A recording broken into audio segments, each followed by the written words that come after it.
Here is the voice of the working class, Rick Smith.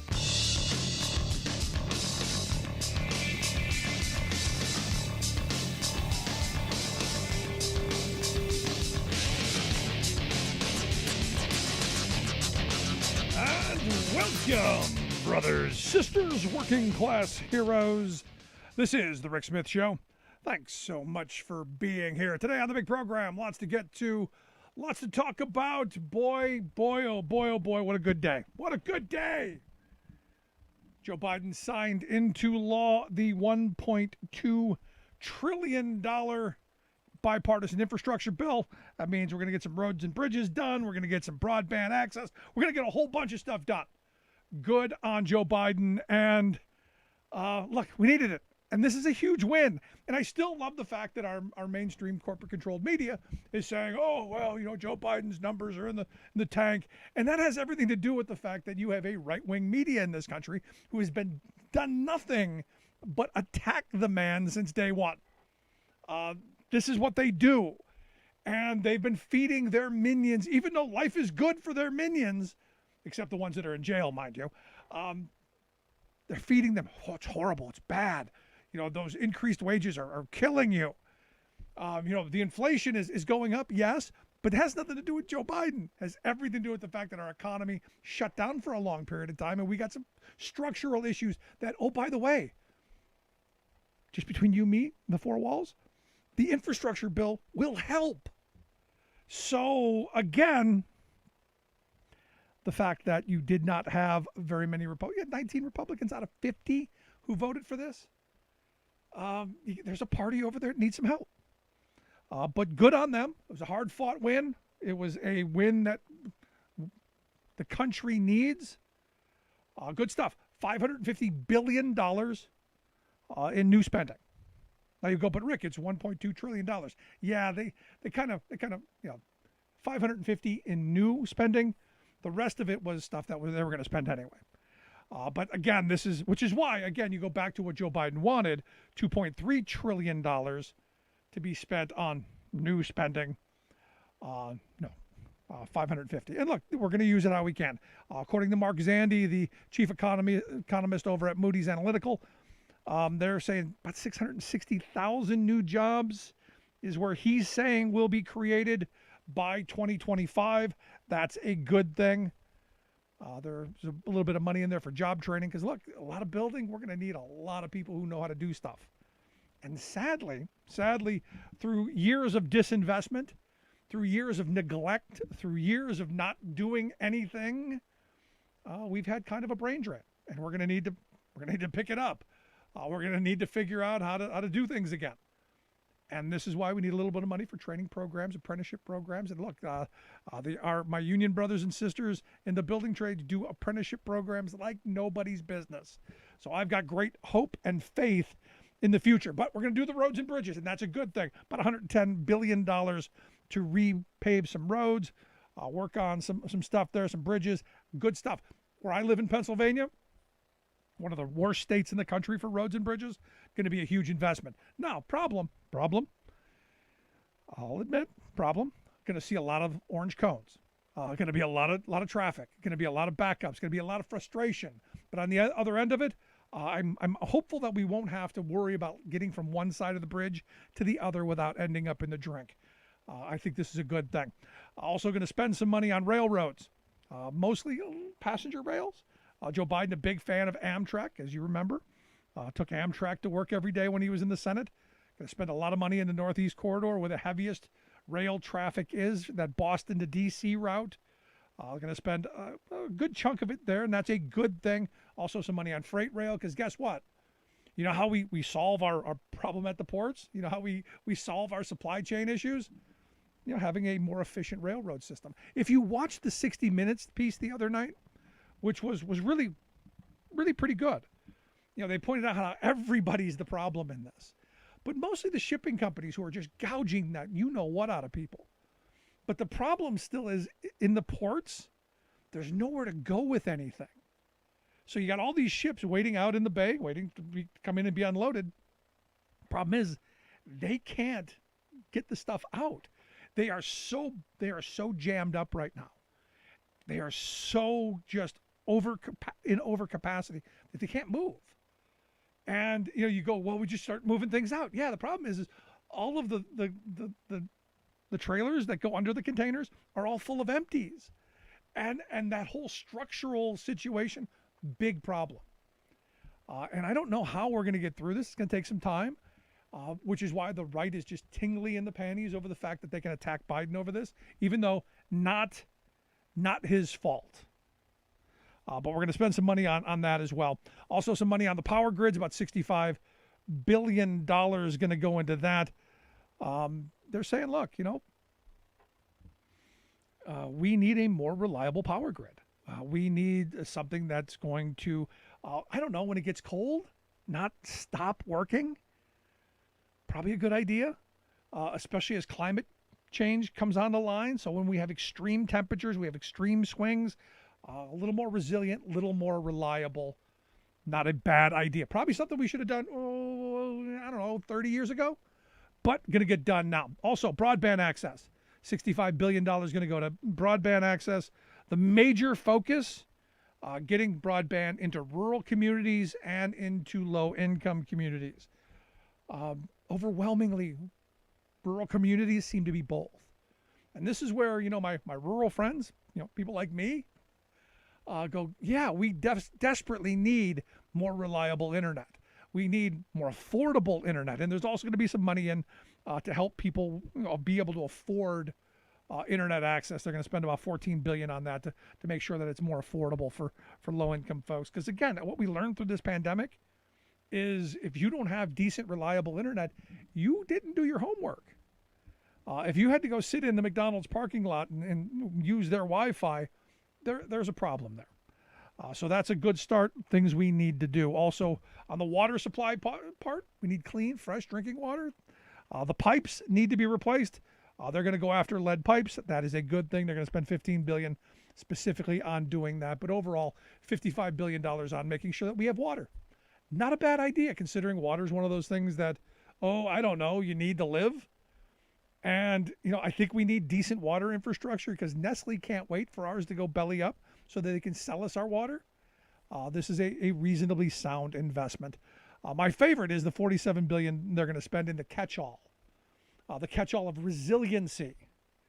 I love that. But the catch-all of $47 billion for resiliency, things that are going to address floods and drought and, wildfires and all the stuff from climate change.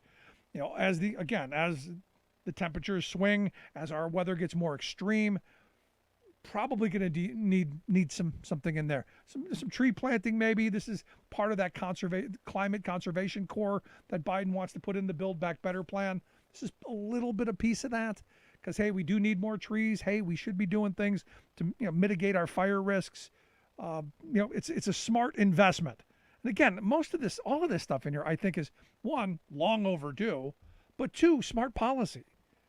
For instance, public transit. They're going to spend about $39 billion on public transit to give people the opportunity to go use public transit to get to work or to wherever, where you don't have to be on those roads that are now going to be crowded with orange cones and angry road rage people who can't get anywhere.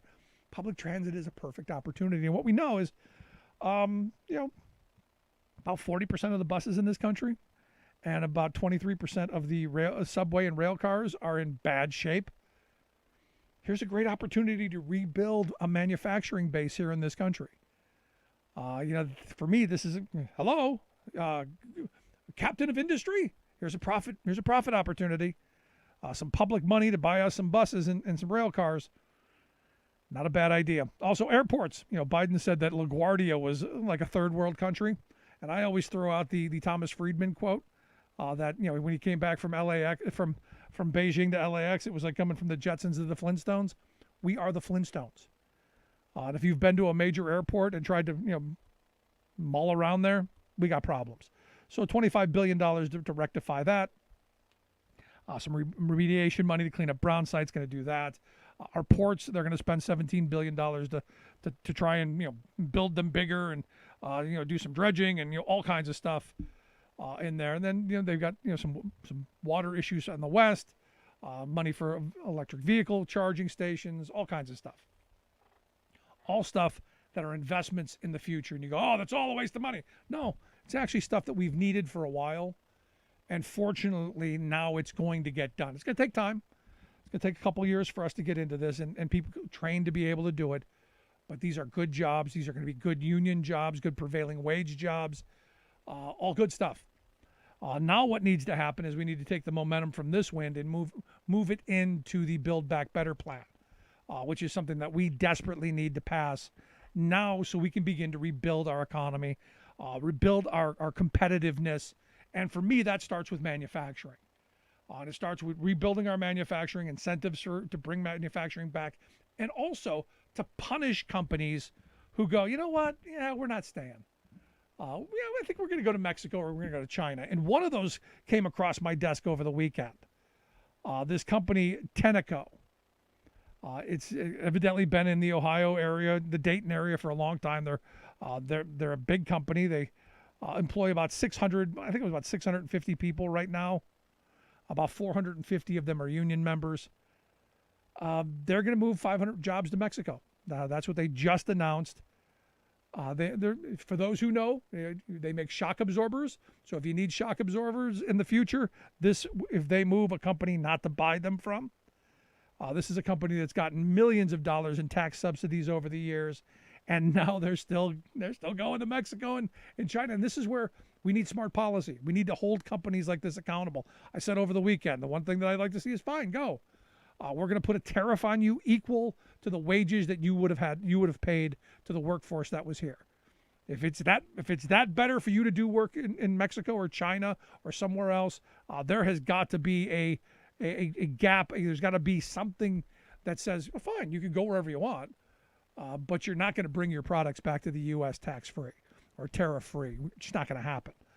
And Mike DeWine, the Republican governor, said he was deeply disappointed. Deeply disappointed.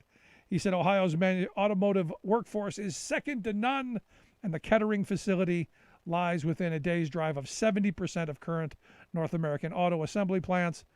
He went on to say that we know that our talented workforce will be highly attractive for future investment and job creation.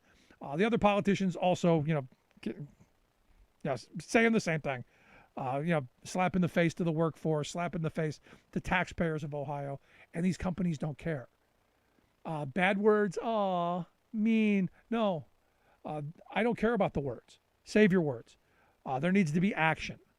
At a time when our supply chains are this broken, you're going to say, oh no, we're going to stop making things here and we're going to move somewhere else. It's literally insane to me.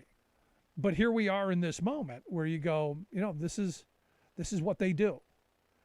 There's an opportunity for them to make more money for themselves. This company is profitable by all indications that I've seen. It's just about more. Now they claim, this is, again, I love these moments. The claim now is, well, the supply chain, it's a little broken. The inflation costs of steel and the inflation costs of stuff. Well, we can't remain competitive. We looked at it from every angle, and well, this is the best business decision. And it may be the best business decision on the short term. On the short term, you and your shareholders may save some money, and the question then becomes, why do we have an economy that doesn't benefit working people, where we only think about the shareholders and the CEOs? And as consumers, this is something that we've got to think about. I've said for years, I want American-made products because I want those products to be made by Americans who need the jobs here at home first.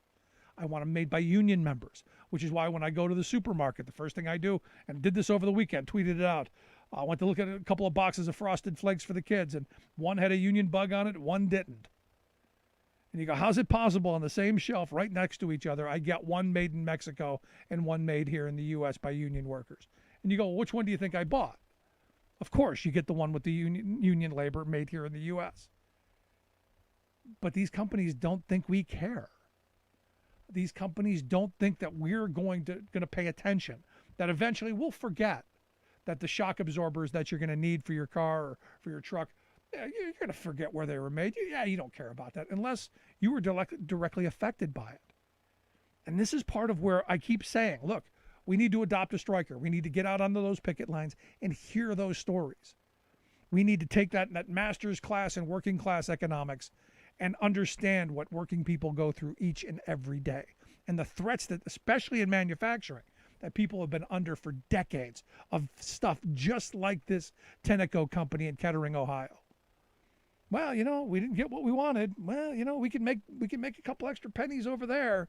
So screw you, community that's supported us all these years, and screw you, tax base that's given us massive subsidies, and screw you, working people who've spent your lives dedicated to making us profitable and successful. We can do it cheaper somewhere else.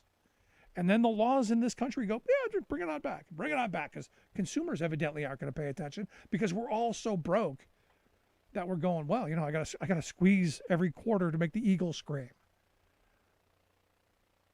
And then you go, well, I got to buy the Chinese product because it's 30 cents cheaper. There's a problem. And this is where, and I talk about this all the time. This is where a working class ideology, this is where class consciousness comes into play.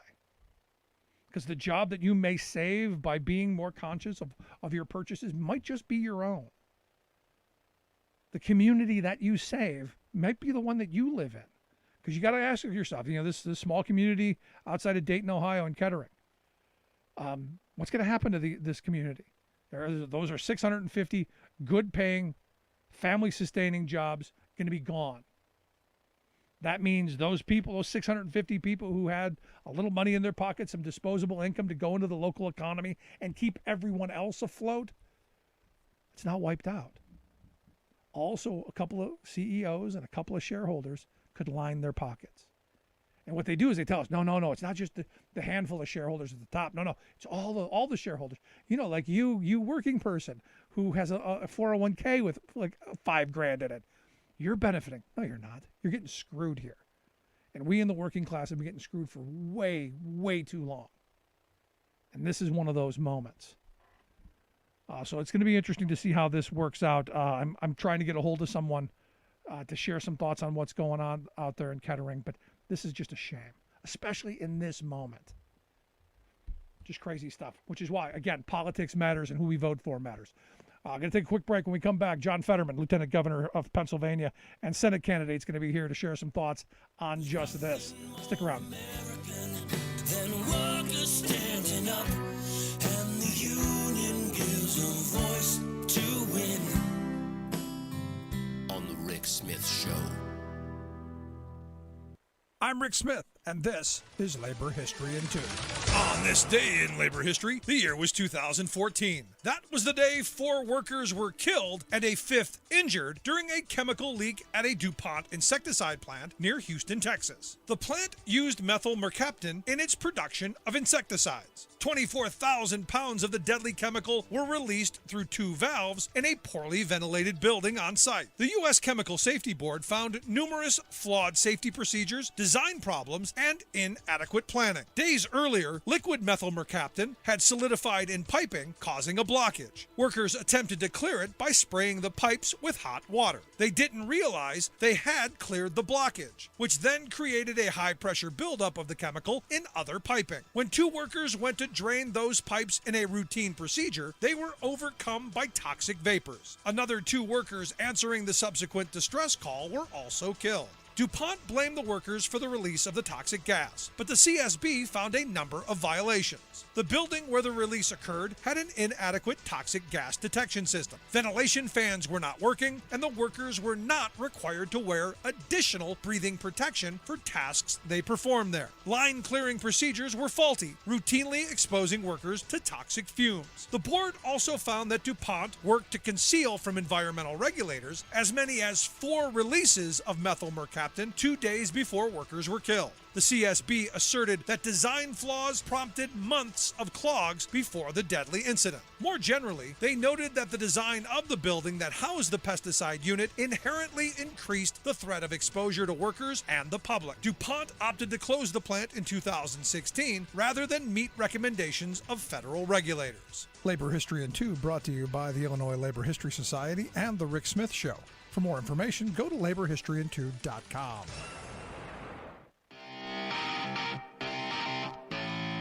Welcome back to the Rick Smith Show. Now, here is Rick Smith.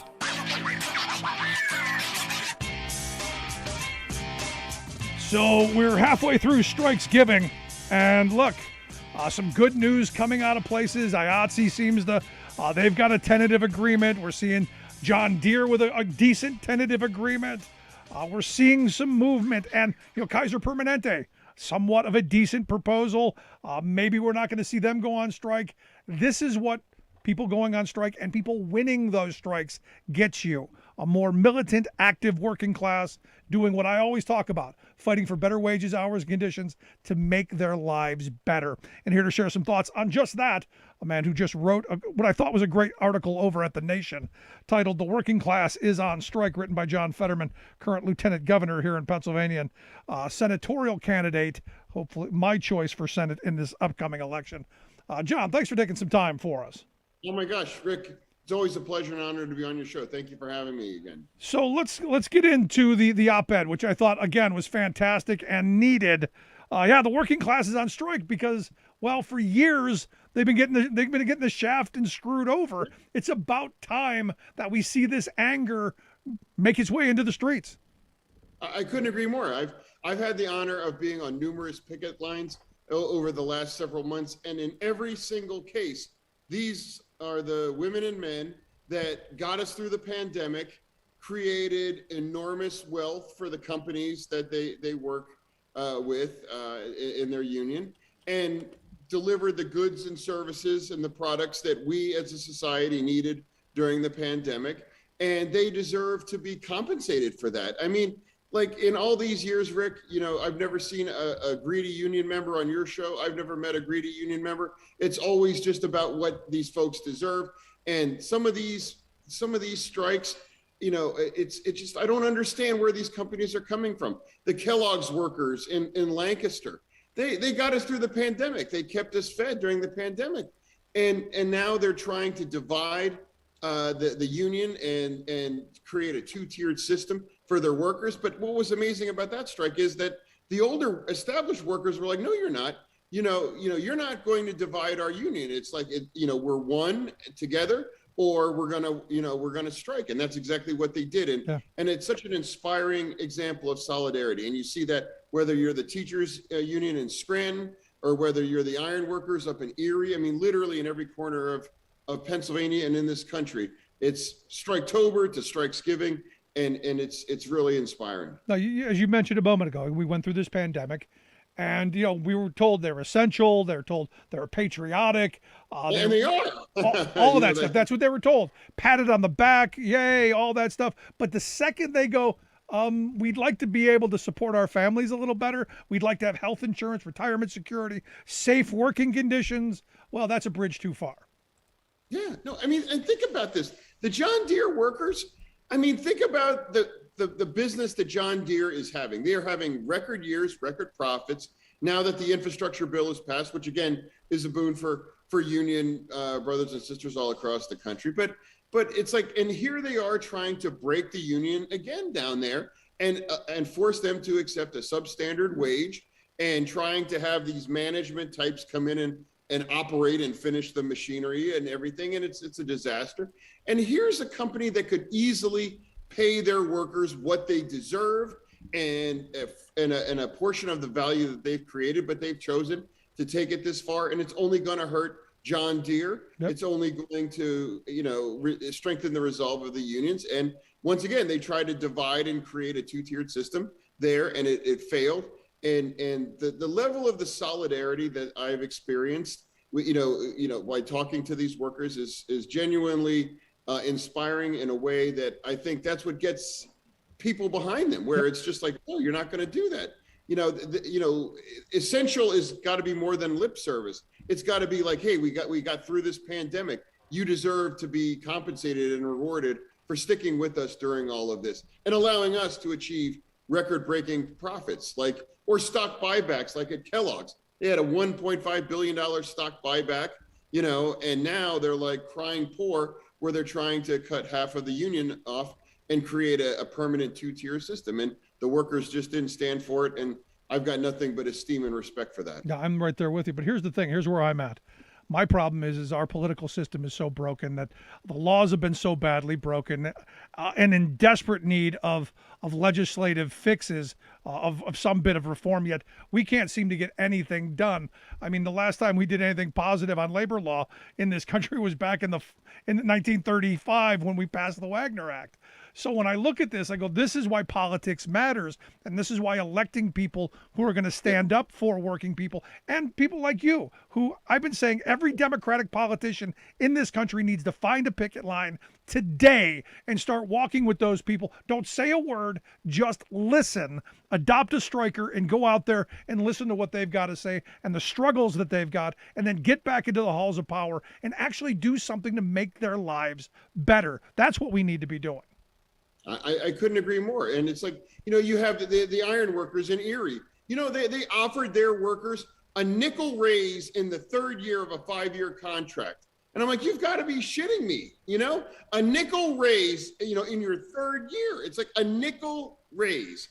And that's insulting. And, these guys get it together, and they make the concrete processing equipment that is going to be in heavy, heavy demand, especially with the infrastructure bill being signed into law. Like, pay your men and women the value that they create and work together, and everyone comes out ahead. And what's this strike's giving is showing us that the greed hasn't left corporate America, and trying to break unions and create a permanent two-tiered system is just wrong, and people aren't standing for it.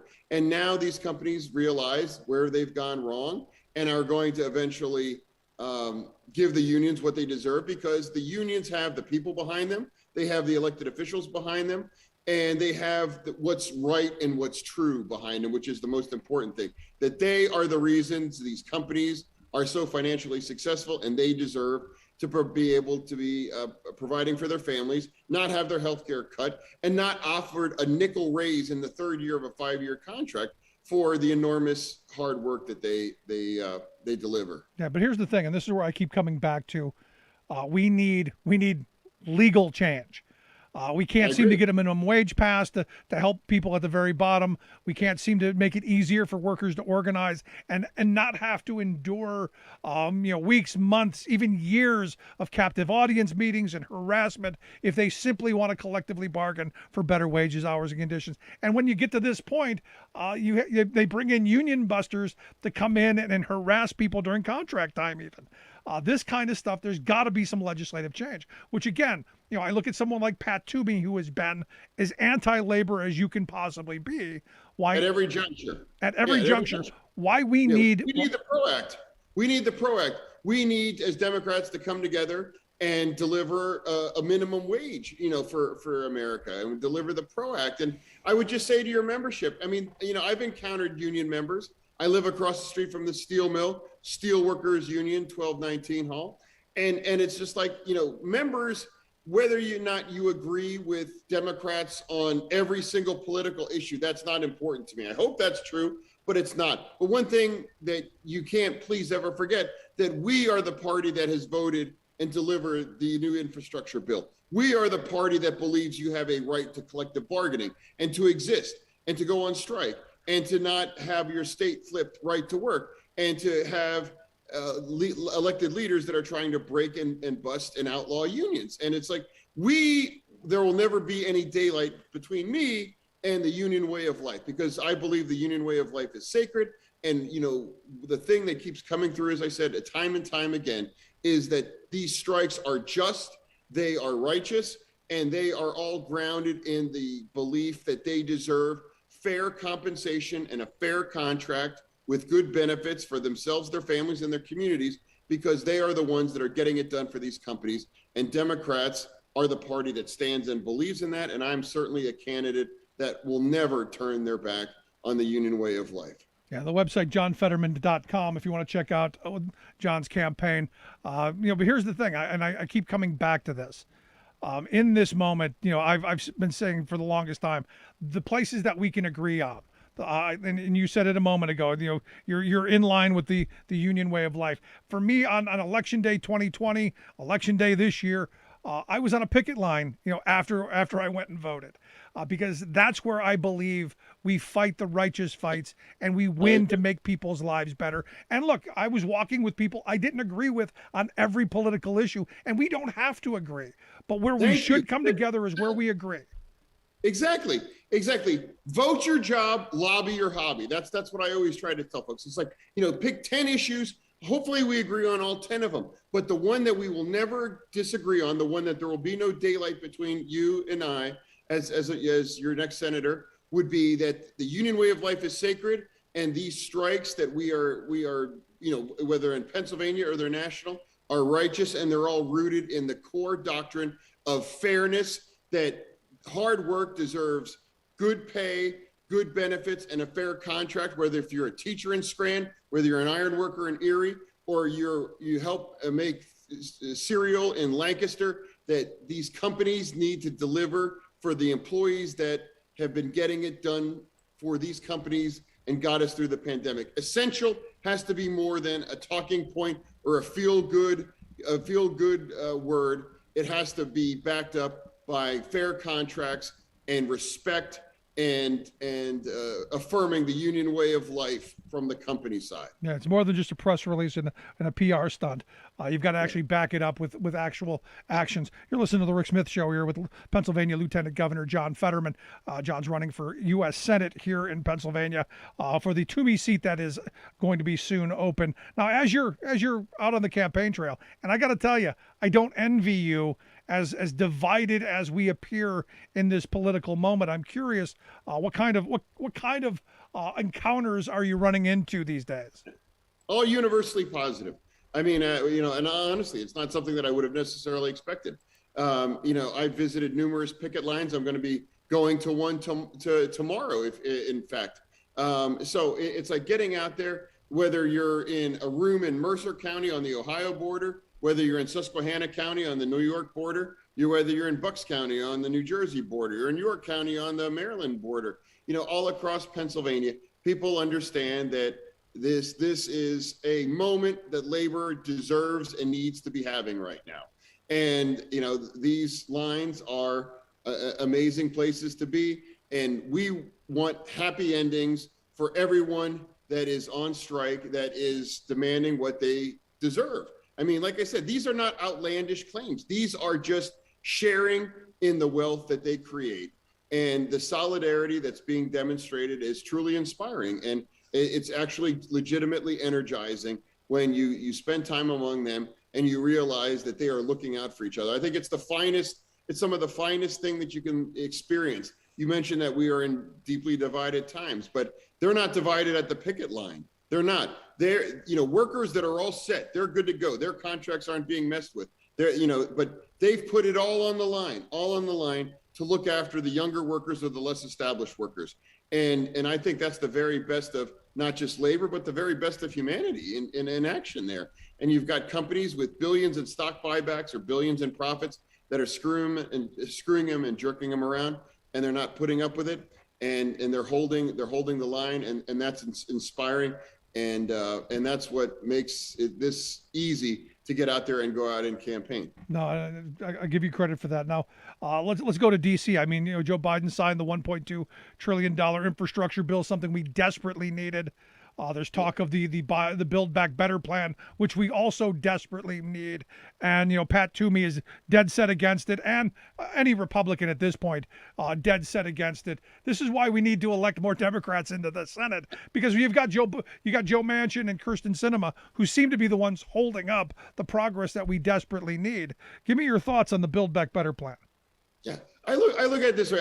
I am truly grateful. What I would say, I'm truly grateful to Joe Manchin and Kyrsten Sinema that they are Democrats. I really am. I live close to West Virginia. I know the kind of senator that West Virginia could put up. But I would just ask, just them that in these unprecedented times with unprecedented levels of insurrection and dishonesty and danger and voter suppression and anti-union moves, we should just come together as a party and do what we need to do and deliver for working families. And that involves the BBB.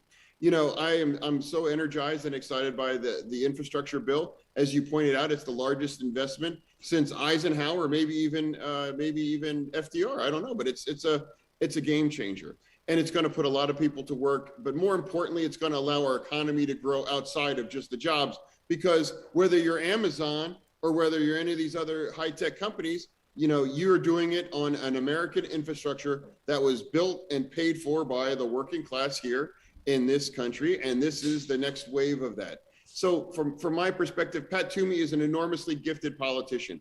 And I say that because he's managed to be despised by the left and the right. Nobody wants him around. The Republicans or Democrats don't want him around. And we have an opportunity in this race to elect a good Democrat that is going to always stand and vote on the union way of life in Pennsylvania.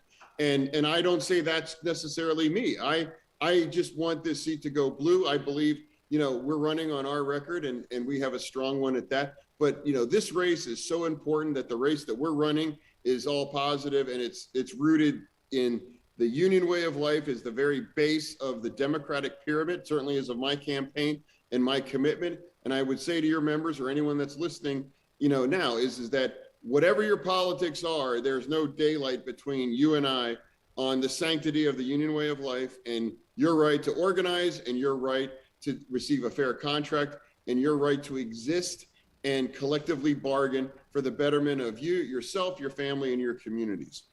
At the end of this, John, I look at this and for me, the Democratic message, because they're getting beat up on a whole bunch of fronts, is we're going to make your lives better by reshoring manufacturing, by making sure that those jobs are family-sustaining jobs, and reaching people that have left the Democratic Party over the years because they've been left behind by saying, look, we understand and we're going to help make things better. Yeah, I agree. And it's like, making shit in America is never going to go out of style. We got to do that. We have to do that. My answer is always going to be yes or no. Yes, we always need to make more stuff. It needs to come from our country.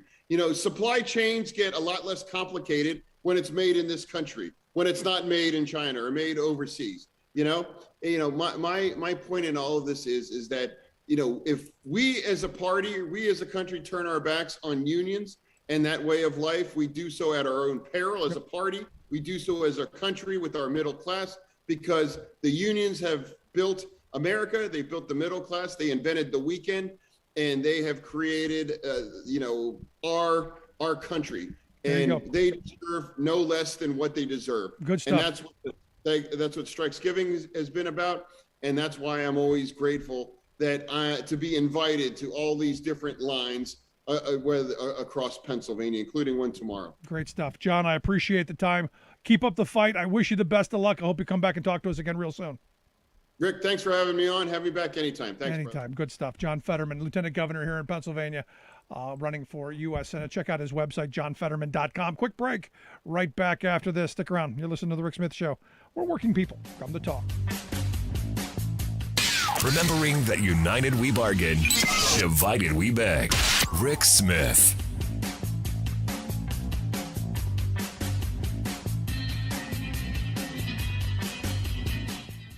I'm Rick Smith, and this is Labor History in 2.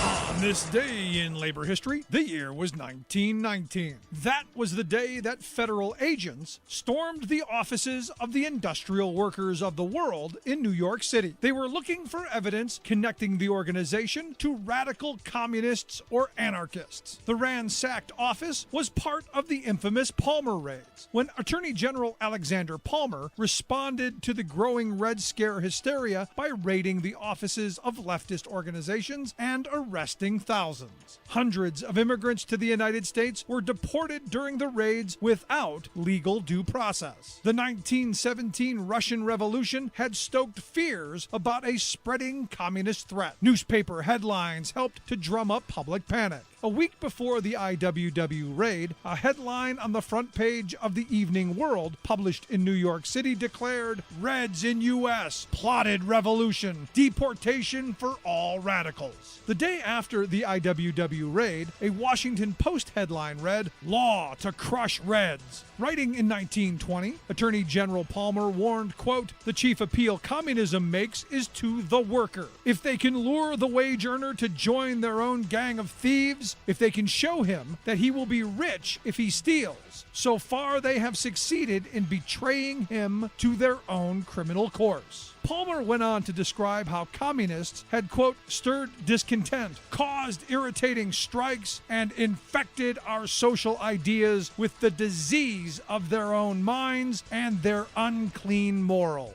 Palmer's references to workers and irritating strikes demonstrate that he perceived the labor movement as part of the communist threat. Anti-communist hysteria took its toll on the most radical elements of the U.S. labor movement, especially the IWW.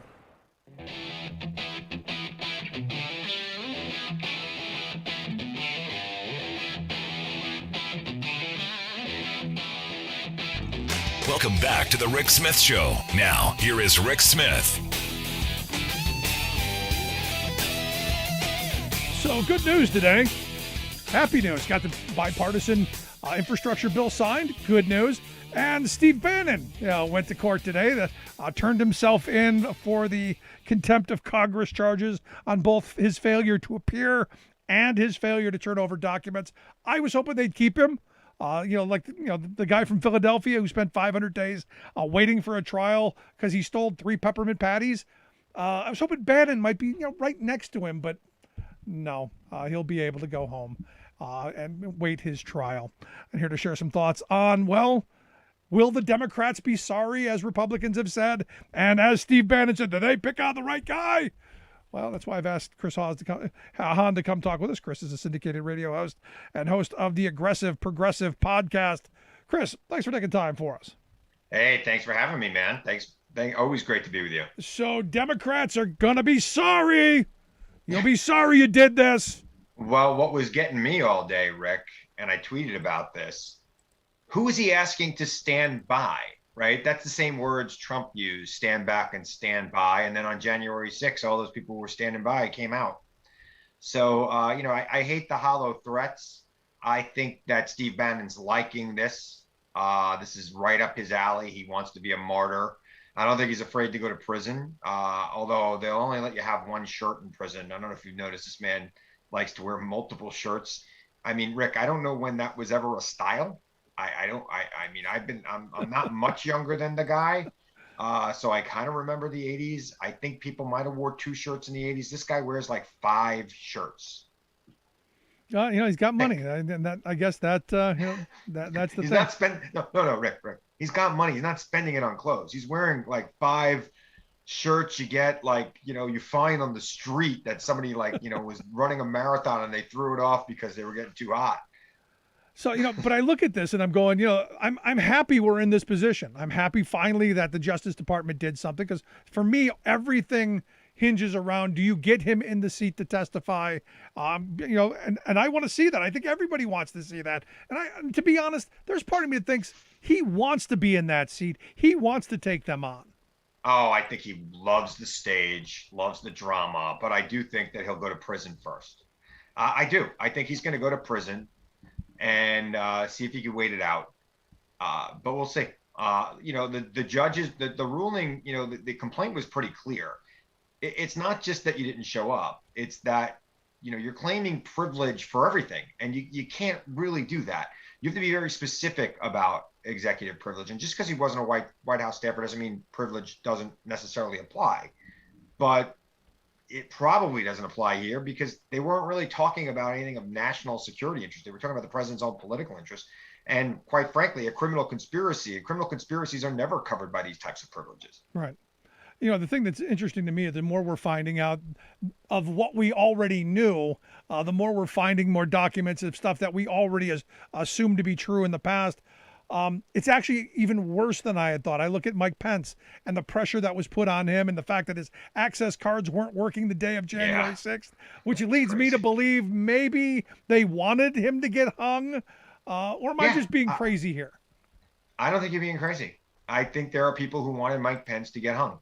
I think there are people that wanted his staffers nowhere near the White House to come complain to them that Mike Pence was about to get hung or killed, or he was being captured by, the QAnon shaman or somebody else. I look, what happened on January 6th was the worst day in the history of this country since the attack on Appomattox. Since the treaty at Appomattox. The attack was on Fort Sumter. I'm getting my history of it. It's late for me, man. I know it's Central Time Zone for you. It's like 9:45 here in New York, and I've been up. I got a puppy. She gets up at like 6 o'clock in the morning. So it's, but it is a bad thing, and I don't think enough attention is being paid to it. I don't think any consequences of any severity have been handed out to anybody who instigated this, and that's really what has to happen here. I'm all for these people who stormed the Capitol doing some time in jail. But the real criminals here are the Steve Bannons of the world, are the Donald Trumps of the world, are, the Mark Meadows of the world who are covering this up, are, the Eastmans who are writing these memos. These things need to be vetted by this Congress, and they're running out of time, frankly. They are losing control of the House of Representatives in a very short period of time. No, I agree. And they've already lost the narrative. I mean, this is the problem. I thought it took way too long to get to this point. Steve Bannon should have been arrested for contempt months ago because, like you said, there's only so much time. They should have used their inherent contempt power in Congress, and they should have locked them up in the basement of the Capitol. There's a jail in the basement of the Capitol for just this purposes. It has been used before by Congress. It would not be unprecedented. They should send out the sergeant of arms and put these guys in cuffs and sit them in the jail in the basement of the Capitol till they're ready to talk. Yeah, and now you see the chairman of the Proud Boys group, which I find just hysterical. This Henry Enrique Tarrio, I guess his name is, who's complaining he wants to get out of jail early. Or do the rest of his time at home because, well, what was the word he used? He's been exposed to cruel jail conditions. He's not so proud now, is he? Huh? I mean, that's the question of this guy. I would ask him, look, poor little baby, whiny little baby can't do jail. Look, you do the crime, you're going to do the time. That's the way it goes in America. That's justice. And I hope that he's laughed out of court with this request. It's ridiculous. Yeah, I hope so too, and all of them. To listen to the whining and the complaining. What did you think jail was going to be like? What were you thinking when you stormed the Capitol and smashed doors and windows and defecated on the floor and urinated on desks and stole laptops and beat up policemen and all of this stuff? What did you think was going to happen? They're not getting punished enough. No, these penalties are especially this guy. His term's about a year.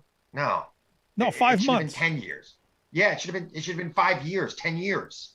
This was an attempt to overthrow the United States of America, and he was one of the leaders of it. He should be in jail for many, many years. He's going to get out, and he's just going to be more radicalized when he gets out. So, but here's the question, how did Democrats lose the narrative on this?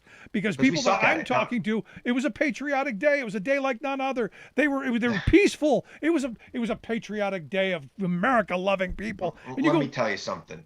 I was on the air that night on Fox News, and I was on some other channel that night, and I said they need to come back. They need to finish the count of the Electoral College, and then they need to impeach Donald Trump tonight. Don't wait 2 weeks. Don't do it tonight while everybody's pissed, while everybody sees it. Impeach him tonight. And they didn't do that. Yep. Right? They waited 2 weeks. And by then, everybody heard from their constituents who, if you're from a deep red district, which most of them are, you heard, don't you do anything to Donald Trump. It's not his fault. And they lost the narrative. The Democrats are very bad at framing issues. Republicans are great at it. Let's face it, they're better at it because they're willing to lie. And Democrats want to get into nuanced arguments about the facts. I'm sorry. We got to stop here. Democracy is on the line. We've got to get better at messaging. We've got to stop with this nuanced argument, start talking about perception here. We lost it. Look, we lost Virginia on a lie. Critical race theory was not being taught in Virginia. Democrats should have shot back saying, these guys don't want your kids to learn history. They don't want your kids to learn history. They want them to be beat by China because they want to screw up their education. No, instead we try to go, wait, critical race theory is taught at like 4 law schools in America. But here's the thing, Chris. How do you get that message to those people? I've been saying for the longest time the right in this country has built a media empire almost second to none, because you can't reach those folks anymore. They're in their hive, and that's just how it is at this moment. Glenn Youngkin wasn't only winning on conservative media. Glenn Youngkin got housewives to switch from voting for Biden to vote, not housewives, but women ages between 18 and 42 who dramatically switched their votes to him from Biden. People who had voted for Biden just a year ago were voting for Youngkin. Now, I'm sorry, that wasn't a good thing. And they weren't getting that from Fox News. They weren't getting that from Newsmax or they were getting it from every Facebook group they could come across, who their babies were being attacked by that theory of critical something or other. He ran a campaign where he talked about parents' choice to those women, and he won them all. He didn't win them all over, but he won enough of them so that he would swing the election in his direction. And the Democrats were trying to do a nuanced argument to these women about what was really going on, and it wasn't working. And we've got to understand something here. They are better at the non-nuance. Fear is the number one motivator in politics. Yep. And if this guy gets you scared that your kids are going to come home brainwashed, thinking that they're no good because of the color of their skin, well, that's a powerful motivator in politics. And we've got to combat that with something else besides just, here are the 27 facts that he's got wrong. We've got to have a very quick elevator message about why he's wrong and why it's worse what he's doing. No, absolutely, you're right. And look, it's something that is going to have to be worked on. I want to switch gears real quick. The jury is getting the Rittenhouse trial, which has been all the rage here. We didn't hear much about the Arbery trial down in Georgia, but the mama's boy with the AR-15 seems to be all of the rage. I wanted to get your thoughts. Well, in Georgia, they're going to be found guilty. I'm pretty sure, but I watched enough of the trial to think that. I think Kyle Rittenhouse is not going to be convicted of the most severe charge of intentional homicide. I do think he is going to get convicted of reckless homicide, which is a lesser offense. But I do think that the way I see it, had he not gone into that crowd and pointed his gun at somebody, those people would still be alive. And, he instigated the attack. I don't think he walked into that crowd intending to kill somebody based on the testimony I saw. At least it wasn't proven by the prosecutors, in my opinion. But I do think when you walk into that crowd and you point a gun at somebody and they react and then a firefight ensues, you are guilty of that person being dead, whether or not it's intentional or not. I agree. My position on it from the beginning was he went to Kenosha saying that he was going to stop the violence. And he was going to stop the violence by using violence if he had to, because he brought the AR-15. When you bring that gun out, you damn well be ready to use it, because you've raised the stakes. So by saying I'm going to stop the violence I'm going to bring more violence, to me that's the mindset he walked into this with. So it's not surprising that we end up with the result we ended up with. By the way, nobody in the media is talking about how this kid, 17 years old, came to this point. Who radicalized this kid? How is it that this kid thought that this was the right thing for him to be 17 freaking years old? It looks like he's 10. Okay. How is it that this guy winds up there with this feeling that this is his duty? I keep looking at that video where he says, it's my job to protect this gas station. It's your job. Nobody was paying him to be there. He didn't have a job. Nope. There was some guy who owned a gas station. Gas stations, I don't want them burnt down.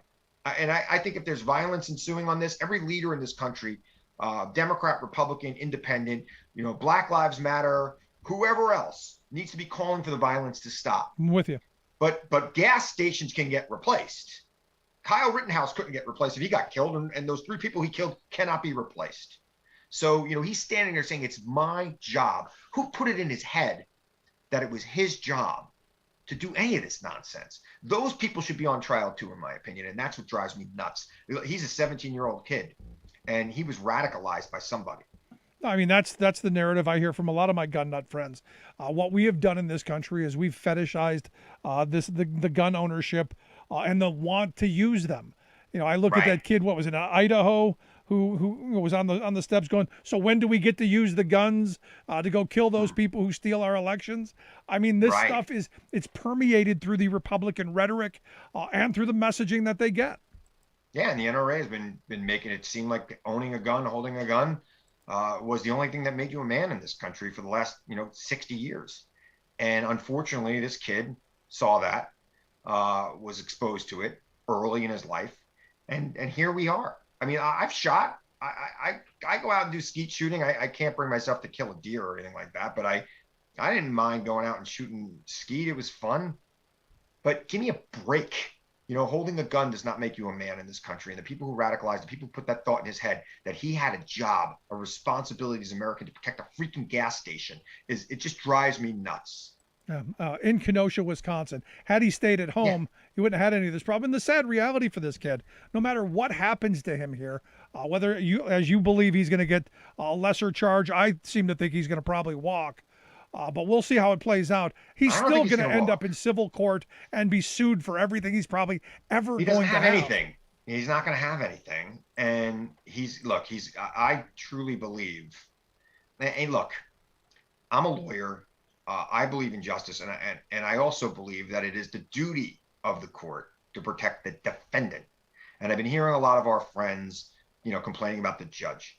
And it does appear like he's been one-sided for the defendant, but the burden is on the prosecution.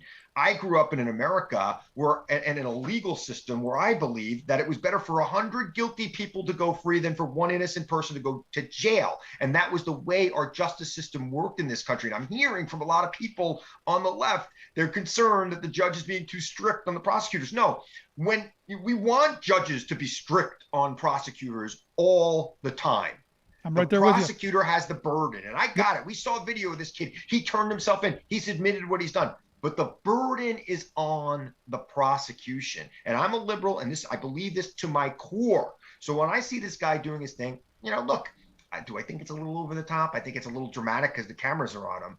But that's what a judge is supposed to do. You hold the prosecutor's feet to the fire, and you give the defense a little bit more wider berth because that's the point of the judicial system in this country. Yeah, that's justice. Yeah, my only criticism of the judge is he seems to be wanting to respond to the media. I don't think he needed to do the whole "I saw on CNN" retort. That I got a problem with that. Everything else. He's got a lot of Lance Ito in him. That's I'm surprised he hasn't brought up a bunch of clocks to put behind his thing so everybody asks him about his freaking clocks. You and I are the only one who are getting that because we're the only two listening. All about that. But it's where's his clock collection? I kept asking myself. Yeah, I mean, it's crazy, but my fear is out of this comes a whole nother generation of Rittenhouse wannabes. Every protest we go to, we got to be looking over our shoulder to see which one's gonna be copping off shots next. It's crazy times. But Chris, as always, I appreciate you taking some time, sharing some thoughts. Good stuff, man. Rick, anytime. Thanks for having me. Thanks so much, Chris Hahn. Make sure you check out his podcast, The Aggressive Progressive. We'll get links out on social media, how you can check that out. I was going to take a quick break. Right back after this. Stick around. You're listening to The Rick Smith Show, where working people come to talk. Remembering that united we bargain, divided we beg. Rick Smith.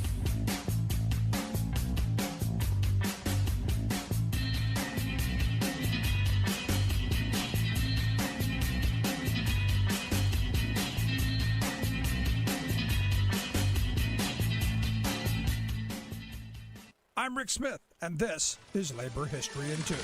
On this day in labor history, the year was 1881. That was the day that trade unionists held the founding convention of the Federation of Trades and Labor Unions in Pittsburgh. This group later changed its name to the American Federation of Labor. During the 1880s, it grew to replace the Knights of Labor as the most powerful labor union organization in the United States. The Federation of Trades and Labor Unions, and later the American Federation of Labor, were dedicated to the principles of craft unionism. Unions were organized by crafts, so workers with different jobs at the same workplace would belong to different unions. The Federation of Trades and Labor Unions focused on gaining collective bargaining rights and, with it, better wages, benefits, and working conditions for its members. The creation of this federation marked a turning point in workers' struggles to improve their working conditions. However, not all workers or labor leaders were supportive of the idea of craft unionism. For example, Eugene V. Debs started the American Railway Union because he did not think the specific craft railway unions were an effective way to build worker solidarity in the industry. He wanted a union of all railroad workers, as opposed to unions divided by job description. Nevertheless, the Federation of Trades and Labor Unions and the American Federation of Labor showed that workers could band together. By doing so, they could fight for a better standard of living and a better future for themselves and their families.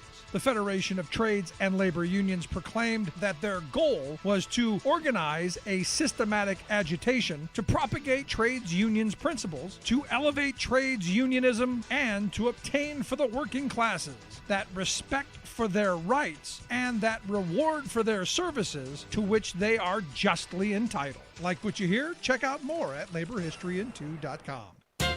Here they come again. That gaggle of Washington politicos and pundits who keep assailing Joe Biden's package of FDR-ish proposals that, at long last, would begin lifting up America's infrastructure and working class. Too big, screech these small thinkers and servants of the plutocratic order. Too costly and, well, too democratic. You would expect such adamant menginess from anti-everything Republicans, but these are Democrats. Well, sort of. They're Chicken Little Democrats, a subset whose members fastidiously call themselves middle-of-the-road moderates. Actually, though, you can almost always find them hugging the right-hand lane, clucking that the party of the people is scaring the people with policies that, get this, directly benefit the people. This was their excuse when one of their own political adherents, Terry McAuliffe, recently lost the Virginia gubernatorial election. It's their fault, cried the mods, claiming that poor Terry lost because progressives refused conservative demands to slash key Democratic reforms from Biden's infrastructure bill.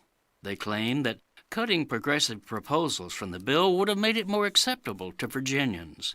As one political columnist wailed, had congressional Democrats given voters a reason to turn out, that would well have made the difference. But wait, it's the job of the candidate to motivate voters. McAuliffe, a lackluster peer of the business-as-usual Washington power structure, ran a lousy campaign, basically assailing his Republican opponent for being a clone of Donald Trump. True, but besides not being Trump, what was Terry offering to grassroots families to excite them about voting for him? This is Jim Hightower saying, and guess what would have been a winning issue for him? That big progressive version of Biden's infrastructure bill. It happens to be very popular among the voters McAuliffe needed. The Hightower Radio Lowdown is brought to you by the Lowdown Happy Hour, live streamed from the Chat and Chew Cafe. Details at hightowerlowdown.org. Welcome back to the Rick Smith Show. Now, here is Rick Smith. So as I said at the beginning, the good news, $1.2 trillion infrastructure bill signed, sealed, delivered. All we got to do now is get the money out the door, get those shovels ready, get those projects moving, because I got potholes outside my door need to be filled. I can't wait for that to happen. I got bridges that are structurally deficient. I got tons of stuff that need to get fixed. Now we just got to get to actually doing the work and getting the people to do it, which means the 660,000 jobs that Mark Zandi said are probably going to come out of this. Good investment, smart investment, sound policy, good stuff. And here to share some thoughts on, well, this bipartisan infrastructure bill, what it's going to mean, and maybe how we fill the jobs of tomorrow with folks today. I've asked Len Leibert to come talk with us. Len is a field representative for the Sheet Metal Workers Union. He is with the International Training Institute there. This is National Apprenticeship Week. This is the week that we start talking about apprenticeship programs and getting people those jobs. Len, thanks for taking time for us. Thanks, Rick, for having me. So let's start with the big signing today. I'm happy. Good on Joe Biden. Good on the Democrats and the 19 Republicans who voted for this. This is investment we've needed for so very long, and it's stuff. It's going to create good jobs for members. Well, your members. Absolutely true. I am pleased with any of our government that supports infrastructure development. We know that there are plenty of opportunities out there for improvement.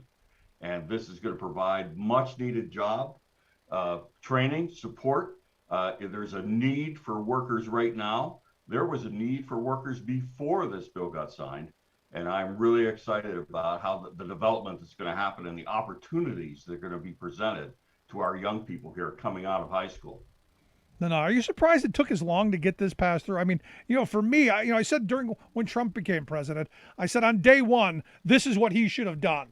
He should have done this on January 20th, 2017, because this is where we can agree. This is what our country needs. It's the jobs, it's the investment, it's all this stuff. And yet here we are all these years later, and after a long summer of fighting over it, it just seems exhausting to get to where we needed to get. Well, I think, honestly, I'm happy to see the cooperation to get this thing done.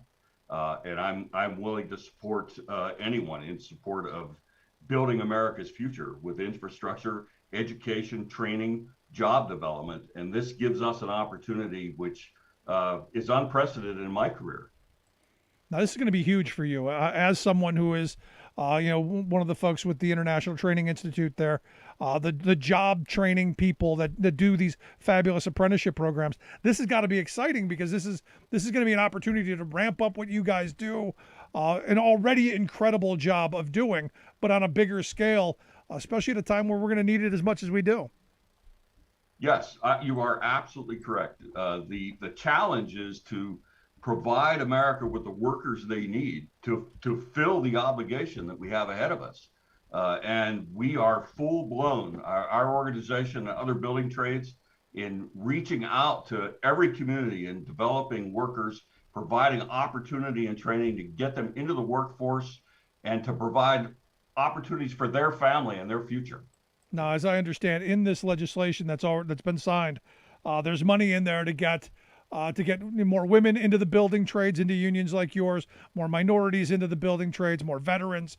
It's basically just all hands on deck is kind of the way I'm looking at this, because the need is so great. We've not had this kind of investment in decades. So the need is great, and the number of people we're going to need is incredible. And look, you and I are probably at the same age. When I got out of high school back in 1985, I couldn't buy my way into a union apprenticeship program. That's how popular they were. It seems now some of my business agent friends are saying we just can't seem to get as many bodies as we used to. And I don't understand why, because you guys make freaking great money. I think it is the best kept secret, or maybe a bad secret kept with the general public.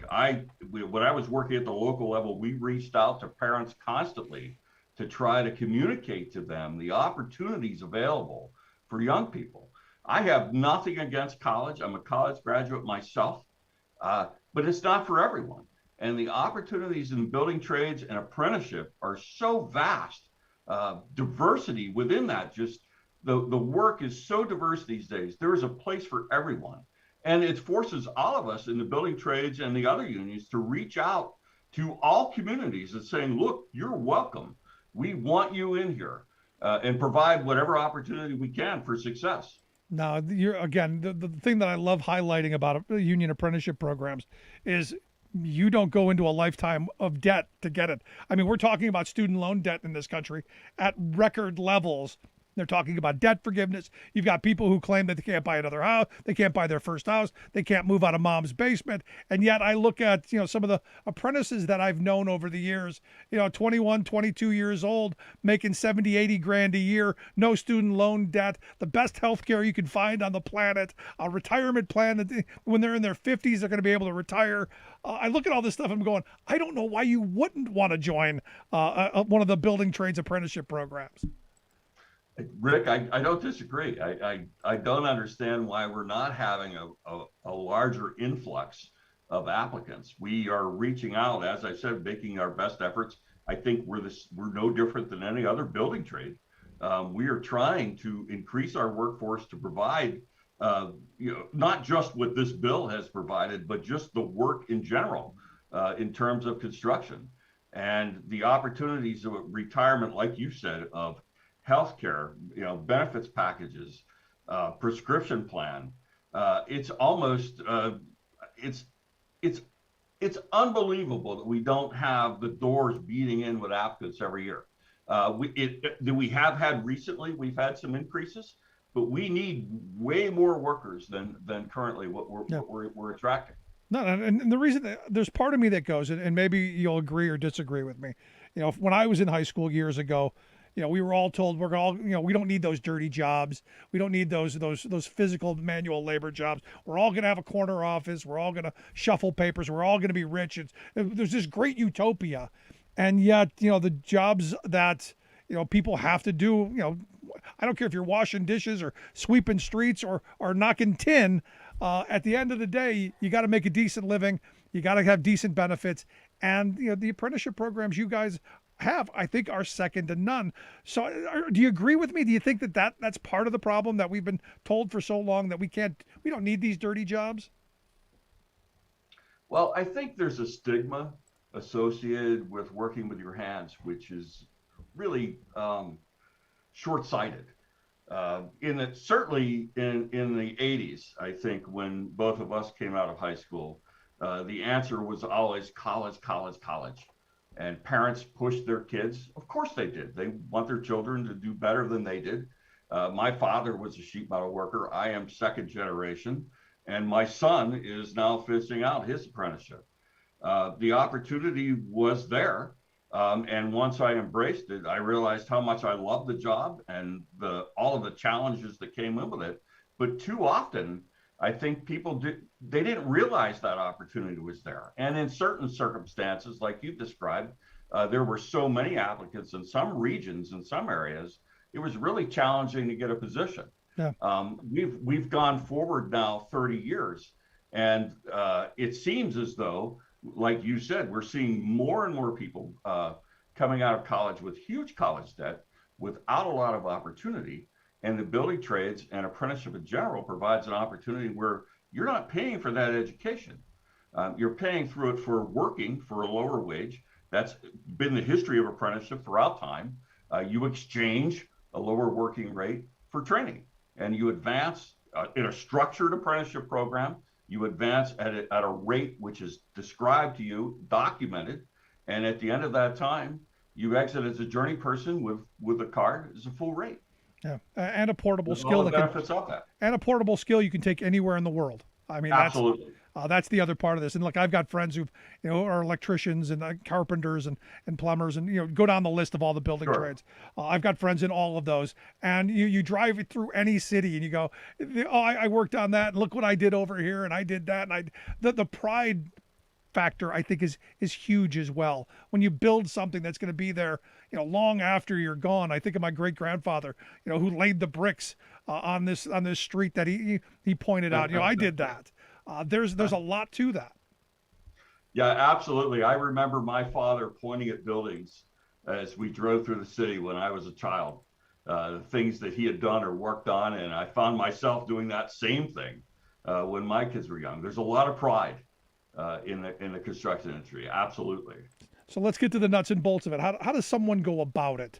Now, look, I know a lot of union people. I can make a phone call. I can easily navigate the system. How does someone who knows nothing about unions, because sadly, Unions have been under attack for so long in this country that most people don't know the history of unions. They don't know the first thing about it. So if someone who knows nothing, has never been exposed to what you and your union does, what's the first step?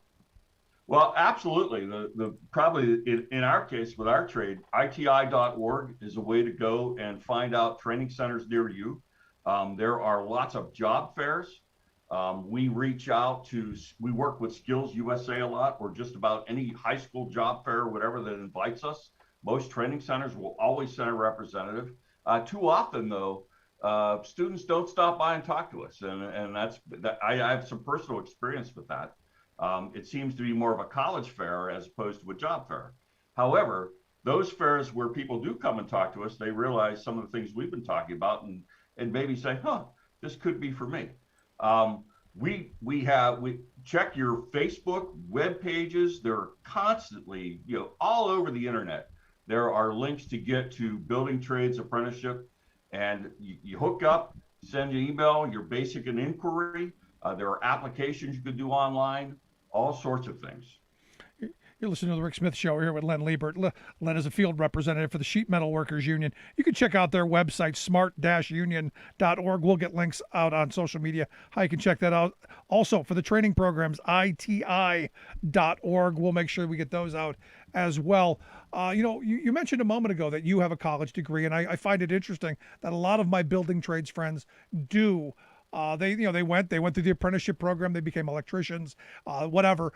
And then they said, hey, I want to get more information. I want to take this craft and move it to the next level. I know, people would become electrical engineers, all of this stuff. But it started with, they went through the apprenticeship program. They got that skill. They earned a ton of money. And then they went to college and they were able to pay for it without, again, ending up in a lifetime of student loan debt. Yeah, that's very true. There are a number of my friends who have accomplished things like you're describing. Look, one of the worst things you can do is to try to judge human potential. And I think when people get involved in something they're passionate about, many times the building trades, they discover maybe some talents and initiative that they never had before. And you never know where it's going to take you. I myself have had a great career here. I love teaching. That's my passion. That's what I love to do. But like you said, there are plenty have gone on structural engineers, electrical engineers, architects, engineers, all sorts of things where people that say, hey, I'm going to do something more with this. Yeah, or perhaps even open their own business. Absolutely. So let me ask you the question I know people are thinking, because I said, hey, Len's the field rep for the Sheet Metal Workers Union. What is the training program? What do you train for in sheet metal work? I guess, I don't know. What do you train for? Rick, thank you. That's an excellent question. Our trade today in terms of sheet metal is so diverse that what it does is it provides either a 4-year or a 5-year opportunity, depending on region, for you to explore what you need, what you like, what you're passionate about, and then give you an opportunity to hopefully in some ways to tailor your training to those things that you are most passionate about. Take extra classes. Most of the training programs work that way. It allows apprentices to pursue those things they are most passionate about. And as we all know, if you're working in something that you love, it makes your career a hell of a lot more peaceful. Yeah. Give me a hard example of what a sheet metal worker does. What kind of, if I go through your program, what am I qualified to do? To give you one hard example. One hard example. Diversity. Okay, so I'll talk about my career in general. I got into apprenticeship. I worked for a mechanical contractor. That was something I was very passionate about. I loved the work. I enjoyed what I did. You move on through apprenticeship to journeyman. Through journeyman, you work your way up to foreman, supervisor. Eventually, you can go on to superintendent. You can go to instructor. You can go into leadership of some kind or another. Opportunities for growth are always there for those that pursue them. And some people are perfectly content, or they find the perfect job for them. They love it, and they work there 30 or 40 years, retire with a good pension. So let me back up then. When you were driving the kids around in the car and you pointed and you said, I did that, what'd you do? Yeah. Okay, so here in Pittsburgh, one of the things that a lot of people take pride in to have worked into the iconic building, which is the U.S. Steel building, which is today, I think, the UPMC building, according to the label, but it's still everybody refers to as U.S. Steel building. And that triangular shaped building, if you've ever done any work in there, you're going to point to a floor when you drive by there with your kids. There you go. You've been putting stuff on buildings and leaving a legacy for the future. Again, the website, if you're interested in finding an apprenticeship program, iti.org. We'll get links out on social media for the International Training Institute. Len, it was great talking with you. I appreciate you taking some time for us on this National Apprenticeship Week. Oh, thanks for having me, Rick. Appreciate it. Good stuff, Len Leibert. Appreciate the time. Let's take a quick break. Right back after this. Stick around. You're listening to The Rick Smith Show. We're working people. Come to talk.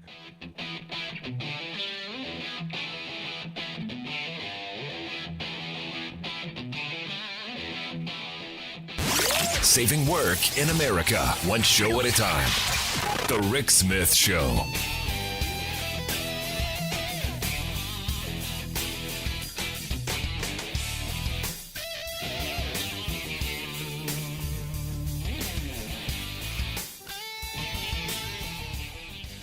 I'm Rick Smith, and this is Labor History in 2.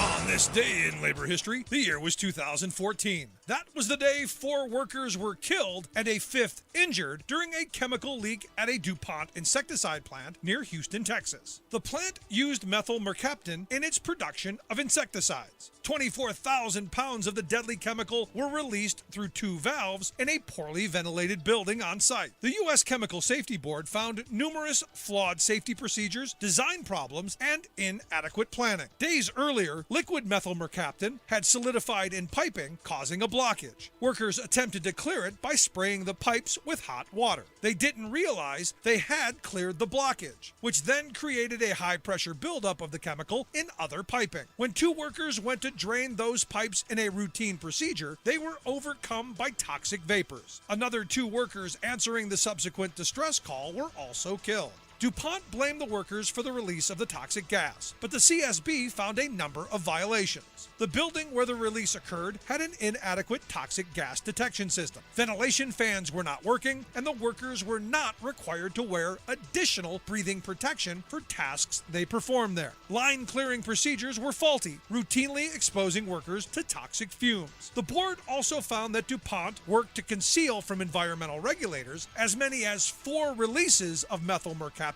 2 days before workers were killed. The CSB asserted that design flaws prompted months of clogs before the deadly incident. More generally, they noted that the design of the building that housed the pesticide unit inherently increased the threat of exposure to workers and the public. DuPont opted to close the plant in 2016 rather than meet recommendations of federal regulators. Labor History in 2 brought to you by the Illinois Labor History Society and The Rick Smith Show. For more information, go to laborhistoryin2.com. Welcome back to the Rick Smith Show. Now, here is Rick Smith. So some good news on the picket line front. Looks like the 60,000 IATSE members who had threatened to strike, the people who make our films and our TV programs, they have voted to accept the tentative agreement. What was it, 36 locals across the country, something like 60,000, upwards of 60,000 members.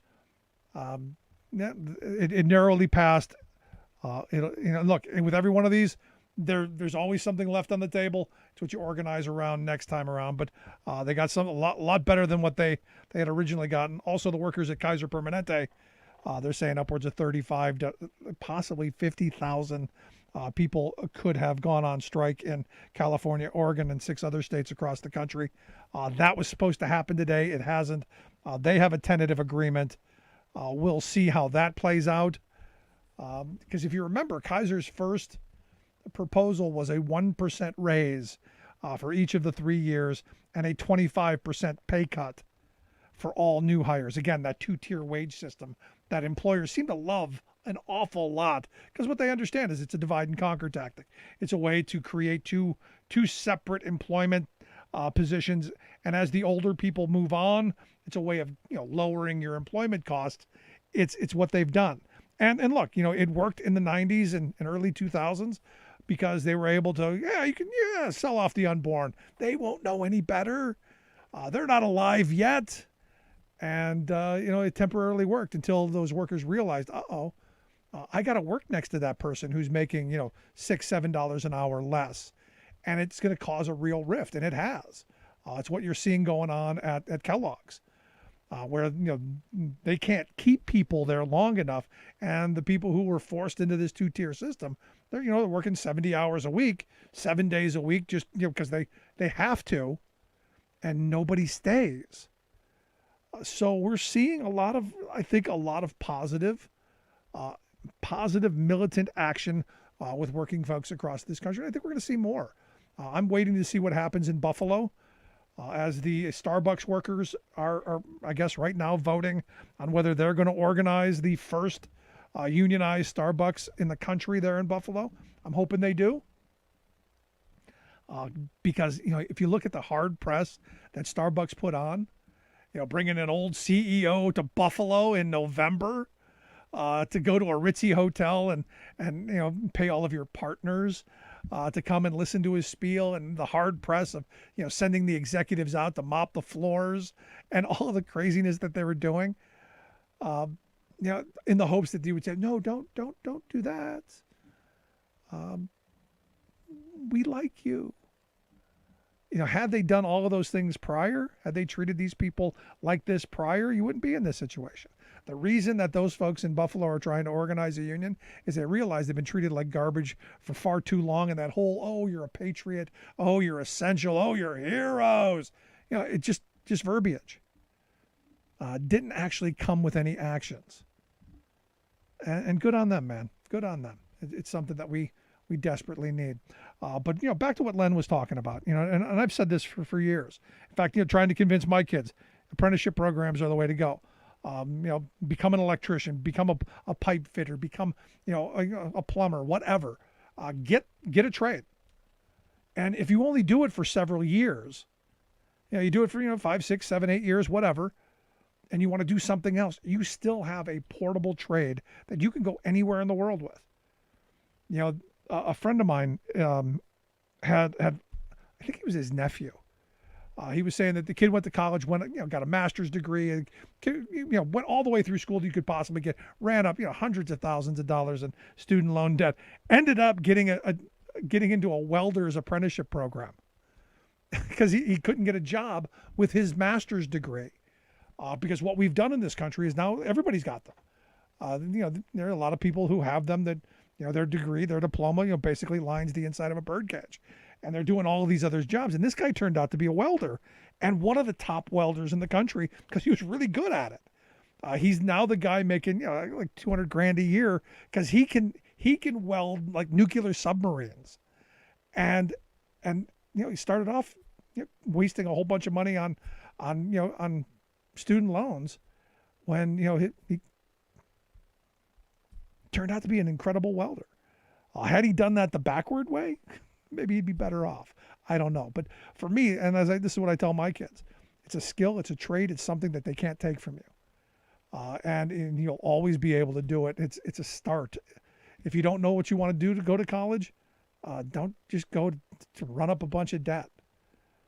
Get into one of these programs. And all this week, we're going to talk a little bit about, each of the unions that we're going to bring on and their apprenticeship programs and what they do and why they're important. And especially now, right now, because of this bipartisan infrastructure bill, this $1.2 trillion that's going to be spent over the next 5 years, there are going to be, 660,000 new jobs.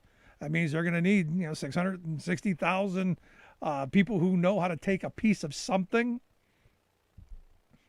and do something with it. Whether you're a sheet metal worker, building the elevator shafts, or putting up the different the barriers on the floors of these buildings, or whatever. Whether you're an electrician wiring the buildings, whether you're a carpenter, finishing them off, whether you're one of the elevator workers who actually builds the elevators, any of that.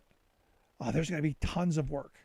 Whether you're an iron worker working on a bridge, tons of stuff.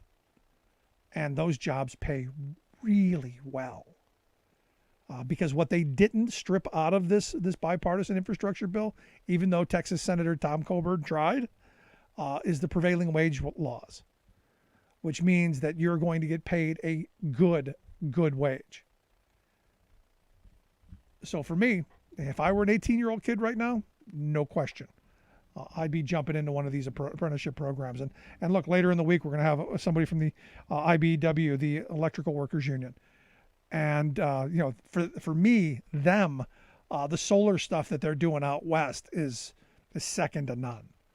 The idea that you can go get into an apprenticeship program to install panels and to do all of the stuff they do with solar, to me, is just incredible. And we're this week going to highlight a bunch of the different unions and the work that they do, because look, need the people who can do it. And also what I've been saying for the longest time, this idea that work matters. I've always said, I don't care what you do, whether you're sweeping streets or driving a truck or sitting in the corner office, all work has dignity. All work should be respected and valued. Here's the thing, when you need your house rewired, you really value your electrician, and they get paid for it. So the website there, iti.org, you can take a look at that. I think, if you got kids, well worth the idea. I got to take a quick break. Right back after this. Stick around. You're listening to The Rick Smith Show. We're working people. Come to talk.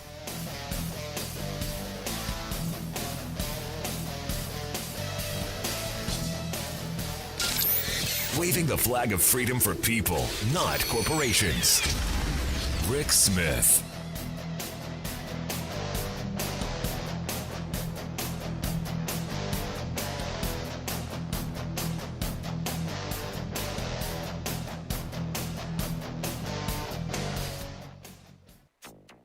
You cannot now sit on your hands as the world asks you to act, because the world knows what a mess our planet is in. Crunch time for negotiations at COP26 UN Climate Summit. Now, the two largest economies in the world have agreed to work together to raise climate ambition in this decisive decade. U.S. and China announced landmark collaboration on climate change action. Plus, many nations are underreporting their greenhouse gas emissions, new analysis finds. All of that underreporting and more straight ahead from BradBlog.com. I'm Brad Friedman. And I'm Desi Doyen. Stand by for 6 minutes of independent green news, politics, analysis, and snarky comment. One of the bill's major provisions includes $47 billion to withstand the devastating impacts of climate change. Okay, that's good. You know what would have been better? Billions of dollars to prevent the devastating impacts of climate change. Yep. This is your Green News Report. This is the equivalent of showing up to a car crash and handing out seatbelts. There you go. You could have used one. Okay, Desi Doyen, they got a whole lot to get done. There's a whole lot of countries that have to agree, and they don't have much time left. No, they do not. It is crunch time in the final days of the COP26 UN Climate Summit in Glasgow, Scotland, with negotiators wrangling over technical mechanisms and language to shift the global Paris Climate Agreement from ambition to implementation. A notable development, an official draft agreement released on Wednesday pushes countries to set more aggressive goals sooner for cutting their emissions, and for the first time ever, it formally calls for phasing out the use of coal and ending government subsidies for fossil fuels. What? They said that out loud? Coal and fossil fuels? What? For the first time ever. Yep. Now, all nations must approve the text, so it could change, but just putting the words into an official UN document establishes a floor for negotiations going forward. Just to give you an idea of how low the bar is. And it does matter because, as Axios put it in an understatement, quote, the agreement that emerges from Glasgow will help determine what future people will experience for the next several decades. Oh, is that all? A new scientific analysis by the Washington Post finds that countries are already off course in meeting their Paris goals and identifies an enormous gap between what nations declare their emissions to be versus the greenhouse gases that they are actually emitting into the atmosphere. The UN attributes that partly to lack of consistent global standards for measuring and reporting, and those are now under negotiation to include verification to match countries' claims to the actual global numbers. So, to keep them from lying. Exactly. And new projections by monitoring firm Climate Action Tracker calculate that countries' short-term plans for this decade allow them to emit roughly twice as much in 2030 than would be consistent with meeting the 1.5 degrees Celsius aspirational goal under the Paris Agreement. Oh, well, they tried. The new analysis warns that even if governments meet their long-term pledges to cut emissions, unless everyone moves faster in this decade, the world is headed for a catastrophic 2.4 degrees Celsius of warming above pre-industrial levels. Not good. But some encouraging news. Good. The U.S. and China, the two biggest emitters in the world, issued a surprise declaration vowing to work together and to do more to cut their greenhouse gas emissions in this decade. The statement includes an agreement to close the emissions gap and do more to halt deforestation. And China agreed for the first time to address its growing methane emissions. In a press conference on Wednesday, U.S. Special Climate Envoy John Kerry said that while the U.S. and China have their differences, working together on climate change is imperative. The expression that a journey of 1,000 miles begins with a single step. Well, every step matters right now, and we have a long journey ahead of us. I don't understand. Fox News and Republicans have been telling me for 2 decades that China would never agree to work on climate change. Yeah, and they lied. What? Also, 6 major car makers and more than 100 companies, countries, states, and cities signed a pledge at COP26 to sell only zero-emissions vehicles by 2040 or 2035 in major markets. The deal covers 15% of the global car market so far and includes U.S. car makers Ford and GM, but the U.S., China, and Japan did not sign on. Oh, they will. Finally, a new report finds that here in the U.S., renewable energy is hacking away at fossil fuels' dominance on the U.S. electric grid. Wind and solar energy now make up nearly all new power generation being built in America, thanks to rapidly falling prices. It's still not fast enough to meet U.S. climate targets, but renewable energy deployment has quadrupled in the U.S. just over the last 10 years, and the rate of renewable energy deployment is accelerating year over year. We will take what we can get. For much more on all of these stories and the ones we couldn't get to today, check out our website at greennews.bradblog.com. I'm Brad Friedman. And I'm Desi Doyen. And this has been your Green News Report.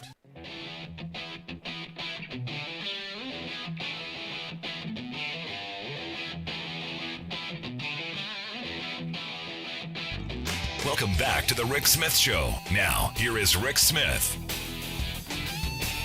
So, Vermont Senator Patrick Leahy announced today not seeking re-election, which, you got to be honest, I think eight terms enough. So he has decided won't seek a 9th, which, you know, when you're in Congress nearly 5 decades, I don't know, probably not a bad idea. He is the first Democrat to announce his retirement. You've got, the guy from Alabama, he's retiring as well. Now is a good time to get rid of some of the older guys. I'm happy to see Pat Toomey leave. I'm happy to see a bunch of them go. I'm hoping here in Pennsylvania we end up with, well, I don't know. I'd like John Fetterman. That's my guy. But somebody who's going to push and move us in the right direction. But we'll see what happens in Vermont. Anyway, here to share some thoughts on the top stories of the day and all of the craziness going on. I've asked our good friend Bob Ney to come talk with us. Bob's a former Ohio congressman and political analyst and all-around political guru. Bob, thanks for taking time for us. Thank you, Rick. How are you? I am good. So what do you think, Leahy, hanging it up? Well, I remember when Strom Thurmond was there, so there's been some that have spent a a few decades or so. Yeah, time to go. The Feinstein should longest, go. There's a bunch of them should go. Right. Also, at one time they were adding ages up because it used to be younger people really didn't, get elected that much. So at one time it was fairly, of course, in the House we used to say it was the nation's most expensive nursing home, what we used to say. That was House members. Yeah, that is true. You got some relics there, man. Used to say it. Now, look, I'm against term limits. I've always been against term limits. I think we have the ultimate term limiter. It's called the power to vote. If only we used it better, we could get some of these relics to move along. Right. We had internal term limits in the House, which was interesting. You could only hold one chairmanship, and you could not exceed 6 years. I had 2 chairmanships, actually. At the same time, I was given a waiver. But in general, you could only hold one chairmanship and then 6-year term. And then you had to shift over for somebody else. I thought it was a pretty good rule. Yeah, I mean, on that level, fine. If you want to have your internal who can be where and how, that fine. Right. But I'm of the mindset that I should have the right to vote for whoever I want. Now I think we should be more judicious, especially in our primaries, and maybe moving some folks along. But it is what it is. But it'd be nice to see some of the senators move along, some new blood maybe. It was interesting because I was against term limits myself, and every election it would come up, and my opponent would say, "I'm for term limits," and I would say, "I'm not." People have a vote, and then everybody would tell me, "You're going to lose now. You got to shift." I never did lose as a result of that. But a lot of the people that were for the term limits got in and said, "Well, I'm really doing a good job for you. I need to stay." Isn't that amazing? And that's how they did. Amazing how when they get there, they get to be against them. That's right. It's like all those people who say, "I'm going to run and I'm not going to take the pension or health care," until they get the pension and health care. Go, well, right. They're giving it to us. Have to take it. Got to take it. I love that, all that rhetorical nonsense. Anyway, the big day today. Big day. Couple of things. Bipartisan infrastructure bill, historic, signed into law. Not, as you've pointed out, not transformative, but a good start. It is. It's a good start. The press was hitting today that it wasn't transformative. It's not what originally the president wanted. Well, the president did want more, and more would have been nice. But it is historic. It's needed. It's going to create jobs, and the president had a bipartisan bill signing. Yep. But I think it's a great thing. I'd like to see another one and not have to wait a lot of years, in between. Overall, I've been on 2 of these bills, and I think they're great. No, it's important. It's what we need. And in fact, $1.2 trillion is where we are. We would then only need this one and 3 more to get where the American Society of Civil Engineers says we need to be right now. Right. So we're a quarter of the way there. We're getting there. It's a start. But still, to get the president's approval ratings in the toilet. How much of this is, the fact that you've got all of this crazy talk over the race theory that's critical. We've got these supply chain gum ups. People are a little frustrated with the inflation that's going on that Biden really can't control. How much of that is, or how much it is, just look, he's taking shots from the right all the time. Well, I think with the economy, it's kind of fascinating, and I think it's going to roll around a different way. And of course, the $1.2 trillion is something that will be positive for the president. But his numbers are down. The vice presidents are down more than his. But when you look at it, this is what's really strange, and that is that people overall are saying that the economy is good, but then when it translates into a poll for the president, then it's down. It's sort of like they can't get past the fact that other things are going on, or maybe inflation, which should come around to help reduce at some point in time.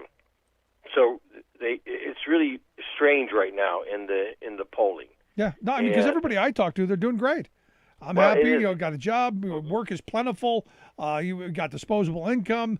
Granted, they can't get everything that they want immediately, but everybody I talk to, they're doing fine. Right. The economy is good by all standards, but the people that they're the voters, the people they're polling, just don't completely believe it for some reason. Jobs are obviously there's more jobs than we have people right now, to fill them. But if you look at it, the 51% of registered voters say if the midterms were held today, they'd vote for the Republican candidate. Then 41% say Democrat, so it's a 10% spread. Leave 5% margin of error. There's still 5% spread on it with the Republicans leading. And it's not, as you know, that the Republicans have a big agenda going whatsoever. They're just, pointing at Democrats saying they can't do anything right. So we'll see. But right now, it's a new low for the White House, and we'll just see how it turns around. Pandemic too has a little bit to do with it too. Yeah. Well, we'll see how this goes, and hopefully that this money gets rolled out, and we get people to work and all of that. The other big story today: Steve Bannon. Contempt of Congress for not showing up and for not handing over documents. He says they screwed with the wrong guy, and Republicans are saying, Democrats, you'll be sorry. Will they be sorry? Well, the only reason that they would be sorry is if the control goes back to the Republicans in the House and the Senate.